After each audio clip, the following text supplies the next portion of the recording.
하나님께서 선물로 주신 오늘 하루 말씀과 또 성령으로 충만한 저와 여러분 되길 예수님의 이름으로 축복합니다.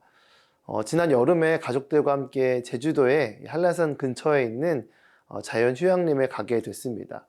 늦은 오후에 숙소를 가려고 운전에 올라가는데 바닷가와는 전혀 다른 날씨가 펼쳐졌습니다. 구름 터널을 지나는 것처럼 막 안개가 끼다가 좀 더 가니까 비가 막 쏟아지고 그러다 또 지나다 보니까 해가 보이기도 했습니다. 도로를 따라 올라가면서 마치 새로운 차원의 세계로 들어가는 그런 신비감을 갖게 됐습니다. 산은 하늘과 땅을 연결합니다.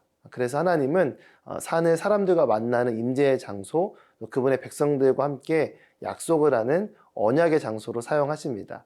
오늘 본문 속의 두 개의 산을 비교해 보며 예수님을 통해 받은 하나님의 은혜를 더 깊이 깨닫고 믿음으로 반응하길 바랍니다. 오늘 말씀 묵상의 주제는 돌아서지 않으리입니다. 오늘의 말씀은 히브리서 12장 18절에서 29절입니다. 여러분이 나아가 도착한 곳은 시내산 같은 곳이 아닙니다. 곧 손으로 만질 수 있고 불이 타오르며 어둡고 깜깜하며 폭풍과 나팔 소리와 말씀하시는 음성이 들리는 곳과 같지 않습니다. 그 음성을 들은 사람들은 하나님께서 자기들에게 더 이상 말씀하지 않기를 애원했습니다. 그들이 짐승이라도 그 산에 닿으면 돌에 맞아 죽게 하라 라고 하신 명령을 감당하지 못했기 때문입니다.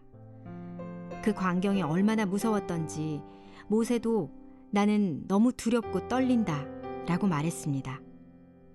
그러나 여러분이 나아가 다다른 곳은 시온산, 곧 살아계신 하나님의 도시인 하늘의 예루살렘입니다.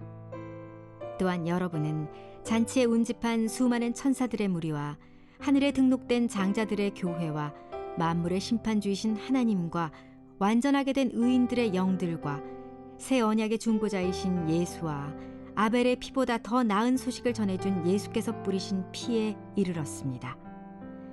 여러분은 말씀하시는 분을 거역하지 않도록 조심하십시오.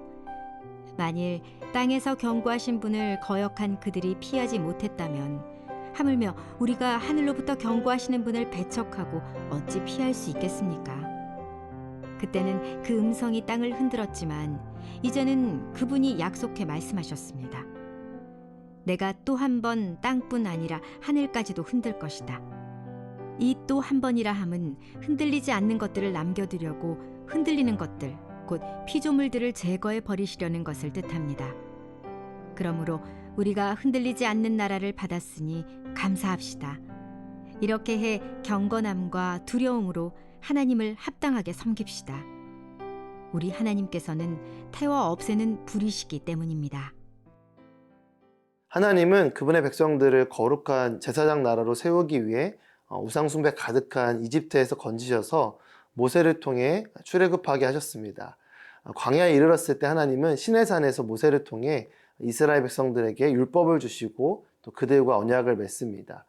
출애굽기 19장에 보면 하나님께서 시내산 앞 광야에 진을 친 백성들을 찾아가는 장면을 보게 됩니다. 그때 천둥 번개가 치고 빽빽한 구름이 산 위를 덮고 나팔 소리는 점점 더 커지며 하나님께서 음성으로 모세에게 대답하셨습니다. 이 광경을 직접 목격한 백성들뿐만 아니라 모세도 두려워 떱니다. 완전하고 거룩하신 하나님 앞에 서게 될 때 우리는 죄로 인해 두려워 떨 수밖에 없습니다. 여러분 언제 가장 떨리나요? 제 경험상 시험과 같은 결정적인 평가의 순간에 준비되지 않았을 때 가장 떨리는 것 같습니다.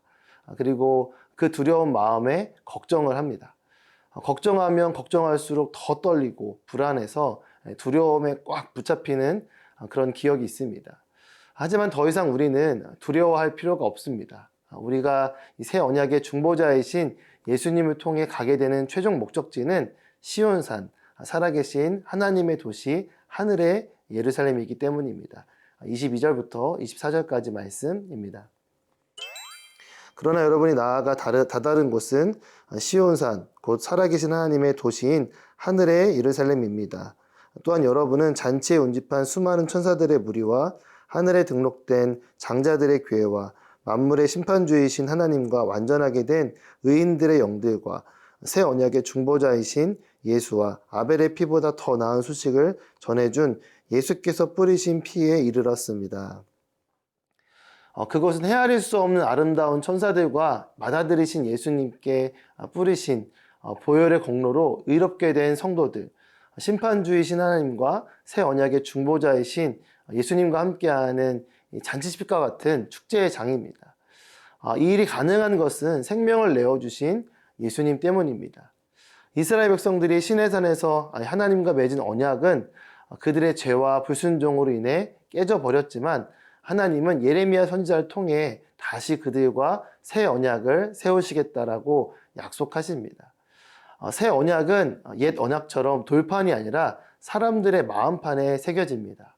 그리고 말씀 따라 약속대로 믿는 자들에게 성령이 임하셔서 부패한 죄와 불순종에 끌려다니지 않고 이제는 자원하는 마음과 성령의 능력으로 하나님의 말씀에 순종하게 됩니다. 혹시 우리가 처한 현실적인 상황에 둘러싸여서 당황하며 두려워하고 있나요?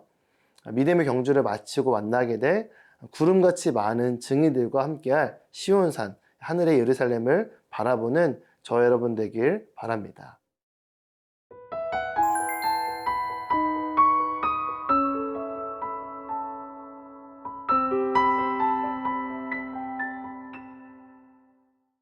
믿음은 진정 바라는 것들의 실체이며 보지 못하는 것들의 증거입니다.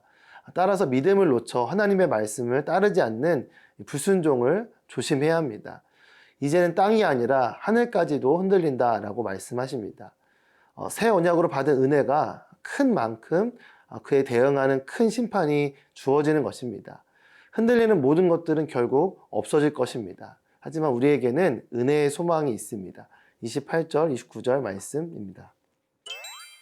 그러므로 우리가 흔들리지 않는 나라를 받았으니 감사합시다. 이렇게 해 경건함과 두려움으로 하나님을 합당하게 섬깁시다. 우리 하나님께서는 태워 없애는 불이시기 때문입니다. 우리는 흔들리지 않는 나라의 백성입니다. 경건함과 두려움, 감사함으로 주님께 나아가야 합니다. 세상의 모든 것은 변하고 흔들리고 특히 하나님을 거역하는 모든 것은 노아 홍수 때 물심판처럼 소멸하시는 불의 심판을 받게 됩니다. 흔들리지 않는 견고한 나라의 백성이 된 것은 오롯이 새 언약의 중보자이신 예수님 때문입니다. 그분께 속하지 않은 것은 흔들리고 태워질 수밖에 없음을 기억해야 합니다. 예수님과 영원히 함께할 우리의 본향 시온산, 하늘의 예루살렘을 바라보므로 뒤돌아보게 하는 모든 세상의 유혹과 시험으로부터 승리하는 저와 여러분 되길 소망합니다.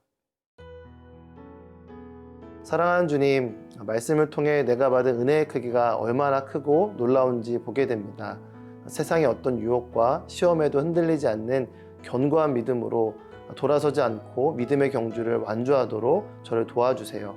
예수님의 이름으로 기도드립니다. 아멘.